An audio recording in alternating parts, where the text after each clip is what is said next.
नमस्कार. जय गुरु.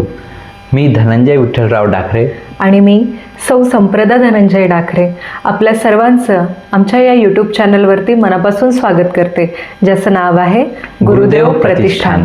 या चॅनलच्या माध्यमातून गेल्या अनेक दिवसांपासून ग्रामगीता अध्ययनाची पॉडकास्टची सिरीज आपण या ठिकाणी ऐकत आहोत. आणि आज बघता बघता आपला 27वा दिवस या पॉडकास्ट सिरीजचा आलेला आहे. आणि आपण ग्रामगीतेतील आज 27वा अध्याय बघणार आहोत, ज्याचं नाव आहे सामुदायिक प्रार्थना. हा अध्याय प्रेम धर्म स्थापन पंचकातील आहे. सामुदायिक प्रार्थना अध्यायाचे आदर्श म्हणून वंदनीय राष्ट्रसंत श्री तुकडोजी महाराजांनी अध्यायाच्या अगदी सुरुवातीला भगवान येशू ख्रिस्त यांची प्रतिमा ठेवलेली आहे आणि सोबतच संपूर्ण अध्यायामध्ये एकूण 101 ओव्या त्यांनी लिहिलेल्या आहेत. चला तर मग श्रोते मंडळी, सामुदायिक प्रार्थना हा अध्याय नीटपणे समजावून घेण्याचा प्रयत्न करूया. उपासनेची जी आपली पारंपरिक रूपं आहेत, जी आपल्याला शांतता देण्यासाठी, समाधान देण्यासाठी असतात, तीच कधी कधी गोंधळाची आणि विभाजनाची केंद्र का बनतात याचा विचार कधी केलाय का? आज आपण राष्ट्रसंत तुकडोजी महाराजांच्या ग्रामगीतेमधील 27व्या अध्यायावर नजर टाकणार आहोत आणि त्यात नेमकं याच प्रश्नाचं मूळ शोधलंय. हो, आणि गंमत म्हणजे या स्तोत्रामध्ये तुकडोजी महाराज केवळ या समस्येचं विश्लेषण करत नाहीत, तर त्यावर एक खूपच धाडसी आणि मला वाटतं व्यावहारिक उपायही सुचवतात. तो उपाय आहे सामुदायिक प्रार्थना. अगदी. आणि आज आपण नेमकं हेच उलगडून पाहणार आहोत. तुकडोजी महाराजांच्या मते आपल्या सध्याच्या पूजा पद्धतींमध्ये नेमकी गडबड कुठे झाली आहे आणि ही सामुदायिक प्रार्थना जी आहे ती संकल्पना फक्त एक धार्मिक विधी आहे की गावाच्या सामाजिक आणि मानसिक आरोग्यासाठी एक शक्तिशाली साधन. बरोबर. आपण या प्रार्थनेमागील संपूर्ण विचार आणि तिची रचना दोन्ही समजून घेणार आहोत. चला तर मग सुरुवात करूया त्या मूळ समस्येपासून. ग्रामगीता काय म्हणते? म्हणजे बघा, मूर्तीपूजा असेल किंवा नामजप, यांसारख्या गोष्टींची मूळ कल्पना खूप चांगली आहे, खूप उज्ज्वल आहे. पण लोकांपर्यंत पोचता पोचता त्याचा अर्थच म्हणजे बदलून गेला आहे. हो, त्याचा विपर्यास झालाय असं ते म्हणतात. आणि हे निरीक्षण खूप महत्वाचं आहे. कसं? तुकडोजी महाराज म्हणतात की देव इतका स्वस्त झालाय की सांदी कोपऱ्यातले गोटेखडे सुद्धा देव मानले जातात. जागोजागी देवळं आणि मूर्त्या दिसतात, पण त्यातली मूळ स्फूर्तीच हरवली आहे. अगदी. ज्या मूर्तीकडे पाहून खरं तत्वज्ञान जागं व्हावं, प्रेरणा मिळावी, अशी मूर्ती क्वचितच सापडते आणि याचा एक गंभीर परिणाम होतो. कोणता परिणाम होतो? बुद्धिमान आणि विचार करणारे लोक, अच्छा, ते या सगळ्यांपासून दूर जातात, किंबहुना नास्तिक बनतात. कारण त्यांना हा भक्तीच्या नावाखाली चाललेला गोंधळ पटत नाही. बरोबर. हा दिखाऊपणा त्यांना घातक वाटतो. मंदिरांमध्ये शांतता, गांभीर्य किंवा शिस्त हे कुठेच दिसत नाही. सगळा बाजार भरलेला दिसतो. आणि गंमत म्हणजे यालाच तर आजकाल उत्साह किंवा चैतन्य म्हटलं जातं. हो, म्हणजे जितका जास्त आवाज, जितकी जास्त गर्दी, तितकी भक्ती जास्त, असं एक समीकरणच बनलं आहे की नाही? अगदी. याला तुकडोजी महाराज बाजार म्हणतात. हे खूपच मार्मिक आहे. ते वर्णनच करतात की ना टाळ घंट्यांचा मेळ असतो, ना लोकांच्या येण्या जाण्याला शिस्त. अच्छा. नगारे एका दिशेने वाजतात तर टाळ्यांचा आवाज जणू काही गारपीटच होत आहे असा वाटतो. अशा वातावरणात मन एकाग्र कसं होणार? नाहीच होणार. उपासनेचं जे मूळ उद्दिष्ट आहे, मनाला शांती मिळणं, तेच साध्य होत नाही.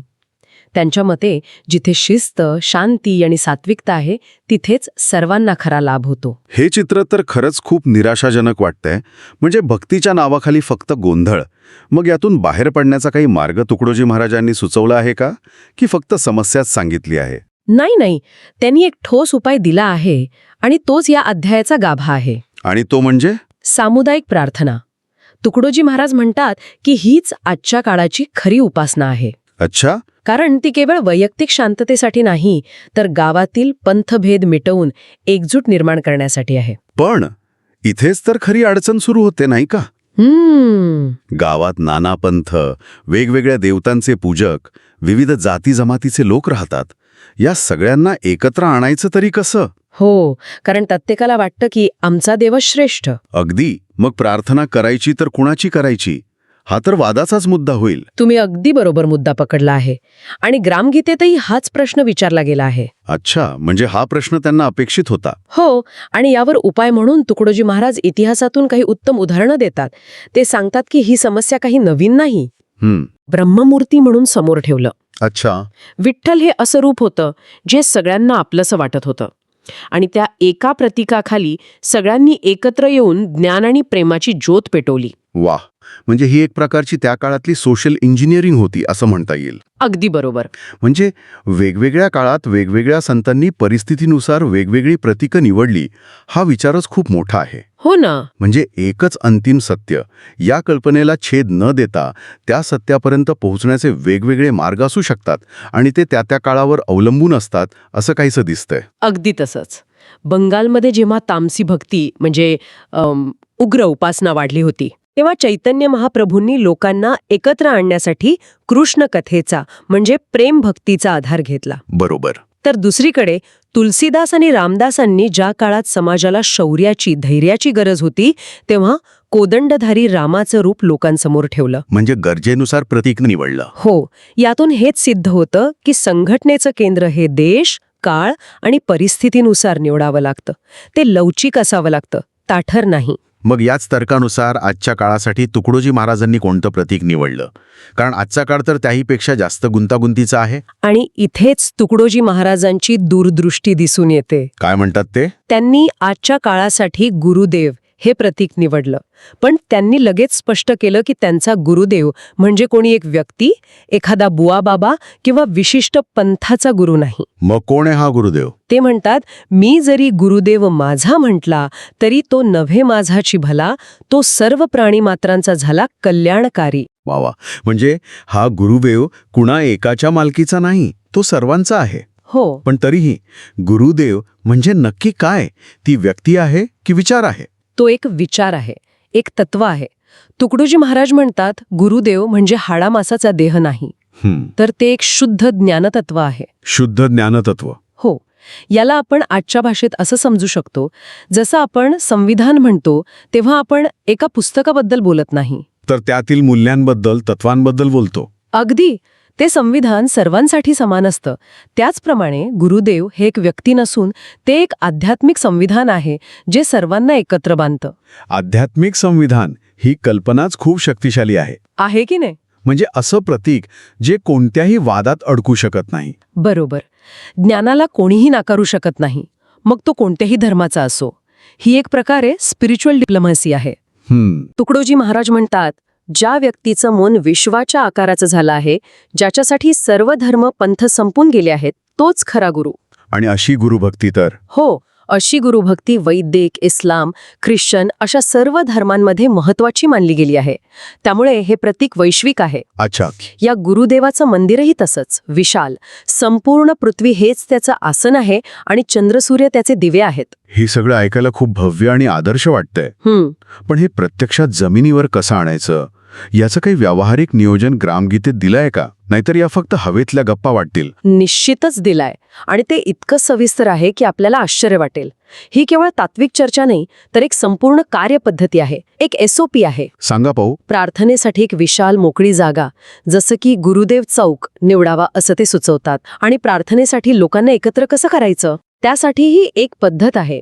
गुरुवारी गावातील सेवकांनी घरोघरी जाऊन सर्वांना, महिला, पुरुष, मुले, वृद्ध यांना नम्रपणे प्रार्थनेसाठी निमंत्रण द्यावं. म्हणजे सगळ्यांना. आणि कोणी येत नसेल तर जबरदस्ती करू नये, पण प्रेमाने सांगावं. आणि प्रार्थनेला येताना प्रत्येकाने आपली घोंगडी किंवा गोणपाट म्हणजे बसायला आसन स्वतःचं आणावं. अरे वा. म्हणजे कोणतीही VIP संस्कृती नाही, सगळे समान. हो. प्रत्येकाने आपापली जबाबदारी घ्यायची. आजच्या काळात हे किती गरजेचं आहे. हो ना. आणि प्रार्थनेच्या जागेवर एक निश्चित व्यवस्था असावी, जसे की एक सूचक जो प्रार्थना म्हणून घेईल, काही गायक, एक पुजारी जो फक्त धूपदीप लावेल, एक वक्ता जो छोटेखाणे भाषण देईल आणि काही संरक्षक. एक मिनिट, संरक्षक? प्रार्थनेसाठी रक्षकांची काय गरज? अगदी गरजेचं आहे, कारण माणसाचा स्वभाव गोंधळाकडे झुकतो. अच्छा. या संरक्षकांचं काम आहे की प्रार्थनेच्या ठिकाणी शांतता राहील, कोणीही मोठमोठ्याने बोलणार नाही. आणि जे उशिरा येतील त्यांना हळूच शिस्तीत बसवावं. प्रार्थनेचं गांभीर्य टिकवून ठेवण्याची जबाबदारी त्यांची आहे. प्रत्येक गोष्ट किती विचारपूर्वक डिझाईन केली आहे पहा. खरंच खूपच सविस्तर आहे. मग प्रार्थनेची सुरुवात कशी होते? अत्यंत शिस्तबद्ध. घंटीच्या 2 ठोक्यांनी सुरुवात होते. सगळे शांत होतात. ठीक. मग पुजारी शांतपणे धूपदीप लावतो. त्यानंतर सूचक उभा राहून सर्वांकडून एक सुरात एका लयीत प्रार्थना म्हणून घेतो. एक सुरात? हो. प्रार्थनेत एकसमानता यावी आणि मी वेगळा ही भावनाच नष्ट व्हावी, हा त्यामागचा उद्देश आहे. आणि प्रार्थनेनंतर? प्रार्थनेनंतर सर्व धर्मांना समान मानून काही वेळ नामस्मरण होतं, जेणेकरून कोणाच्याही मनात भेदभावाला जागा उरणार नाही. आणि तुम्ही भाषणाचा उल्लेख केलात. ते भाषण कशाबद्दल असतं? पुन्हा काहीतरी धार्मिक शिकवण दिली जाते का त्यात? अजिबात नाही. आणि हेच या प्रार्थनेचं वैशिष्ट्य आहे. काय? प्रार्थनेच्या शेवटी एक 5-10 मिनिटांचं छोटेखानी भाषण अपेक्षित आहे, पण त्याचा उद्देश पूर्णपणे सामाजिक आहे, धार्मिक नाही. अच्छा. त्याचा सारांश ग्रामगीतेत दिला आहे. बंधूंनो, आपण सर्व एक आहोत, मग वेगळेपणा का पाहायचा? कुटुंबाप्रमाणे एकमेकांना सहकार्य करा. सर्व संत आणि देवांचा संदेश एकच आहे की प्रेमाने राहा. आपल्या संसाराला, आपल्या गावाला स्वर्गासमान बनवा. म्हणजे इथे धार्मिक कर्मकांडापेक्षा सामाजिक सद्भावनेवर एकत्र येण्यावर जास्त भर आहे. अगदी. ही तर एक प्रकारची कम्युनिटी मीटिंग झाली, जिला प्रार्थनेची जोड दिली आहे. तुम्ही अचूक शब्द पकडला. म्हणूनच या प्रार्थनेला मानव्य शिक्षणाची शाळा आणि ग्रामसंस्कृतीचा मुख्य जिव्हाळा असं म्हटलं आहे. मानव्य शिक्षणाची शाळा? हो, कारण यातून केवळ धार्मिक समाधान नाही, तर शिस्त, शांती, गंभीरपणा आणि एकत्र उठण्या बसण्याचं व्यावहारिक शिक्षण मिळतं. आपण सर्व बंधू आहोत हा भाव मनात रुजतो. तुकडोजी महाराजांतून ते येशू, महम्मद पैगंबर, बुद्ध, महावीर या सर्वांनी प्रार्थनेचा उपयोग समाज जोडण्यासाठीच केला होता, तोडण्यासाठी नाही. तर आजच्या या चर्चेतून हे अगदी स्पष्ट होतंय की राष्ट्रसंत तुकडोजी महाराजांसाठी सामुदायिक प्रार्थना हे केवळ एक धार्मिक कार्य नाही, तर ते ग्राम सुधारणेचं, सामाजिक एकेतेचं आणि संस्कृती संवर्धनाचं एक शक्तिशाली साधन आहे. बरोबर. ही प्रार्थना जर गावात जिवंत राहिली तर गाव संस्कृती जिवंत राहील असं त्यांचं म्हणणं आहे. आणि जाता जाता ऐकणाऱ्यांसाठी एक विचार. नक्की. ग्रामगीता म्हणते, विश्वीन होऊ शकील शांतता, तेथे गावाची कोण कथा. म्हणजे जर या प्रार्थनेच्या तत्वाने जगात शांतता येऊ शकते, तर गावात का नाही? हा खूप मोठा विचार आहे. हो, पण माझा प्रश्न थोडा वेगळा आहे. आजच्या आपल्या आधुनिक आणि विभक्त जगात गावात नाही, पण आपल्या सोसायट्यांमध्ये, आपल्या ऑफिसेसमध्ये, आपल्या डिजिटल कम्युनिटीमध्ये अशा सामुदायिक एकत्र येण्याचं कोणतं स्वरूप असू शकतं, जे कोणत्याही एका धर्मावर किंवा विचारधारेवर आधारित नसेल, पण तरीही लोकांना एकत्र आणून त्यांच्यात एकोपा निर्माण करू शकेल. धन्यवाद मंडळी. तुम्ही हा व्हिडिओ पूर्णपणे पाहिल्याबद्दल मी तुमचे मनपूर्वक आभार व्यक्त करतो. हा व्हिडिओ जर तुम्हाला आवडला असेल तर कृपया गुरुदेव प्रतिष्ठान या चॅनलला सबस्क्राईब करा, बेल आयकॉनवरती क्लिक करा, म्हणजे तुम्हाला नवनवीन व्हिडिओजचे नोटिफिकेशन्स मिळतील. त्यासोबतच लाईक आणि भरपूर शेअर करा. तुम्हाला आम्हाला काही सुचवायचं असेल तर कमेंट बॉक्समध्ये कमेंट नक्की करा. त्या सर्व कमेंट्सना आम्ही प्रतिसाद नक्की देऊ. धन्यवाद. जय गुरु.